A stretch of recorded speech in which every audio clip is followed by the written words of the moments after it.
আবির ব্যবসায়ী ভাইয়া কেমন আছেন? আমি একজন প্রবাসী, আমার কাছে 3 লাখ টাকা আছে, কি ব্যবসা করতে পারবো? 3 লাখ টাকার মধ্যে কিছু আইডিয়া দেন। অসংখ্য ধন্যবাদ। আপনি 3 লাখ টাকা ইনভেস্টে আপনাকে 3টি ব্যবসায়িক আইডিয়া দেবো। নাম্বার 1, আপনি একটি রেস্টুরেন্ট ব্যবসা দিতে পারেন, যেখানে আপনি সকালবেলা হয়তোবা দোকানে অ্যাডভান্স নিতে 1 লাখ টাকা, বাকি 2 লাখ টাকা আপনি ইনভেস্ট করলেই হয়ে যাবে। আসবাবপত্র আর দৈনিক বাজার।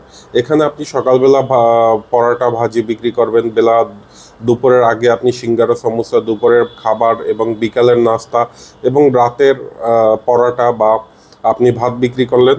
দ্বিতীয় নাম্বার যে ব্যবসায়িক আইডিয়া দেবো সেটা হলো গিয়ে আপনি মাছের ব্যবসা করতে পারেন। মাছের ব্যবসা আপনার বেশি একটা পরিশ্রম নাই। সকালে উঠতে হবে, সকাল 6টায় আড়ত থেকে মাছ কিনতে হবে এবং সকাল 8টা থেকে 11টা থেকে দুপুরের মধ্যে আপনার বিক্রি করতে হবে। 3 নাম্বার যে ব্যবসায়িক আইডিয়া দেবো সেটা হলো গিয়ে আপনি ছোটোখাটো একটি মুদির দোকান দিতে পারেন। 3 লাখ টাকা অনায়াসে নিত্য প্রয়োজনীয় জিনিসের অল্প স্বল্প মোটামুটি ব্যবসা শুরু করতে পারেন। তবে মুদির ব্যবসা একটু রিস্ক আছে এবং আপনার হয়তোবা কষ্ট হবে। এর আগে বাকি যে দুটি ব্যবসা দিয়েছি, এই দুটি খুব রানিং ব্যবসা। আপনি যদি নিজস্ব কোনো ব্যবসায়িক প্ল্যান থাকে সেটাও কমেন্ট করে জানাতে পারেন।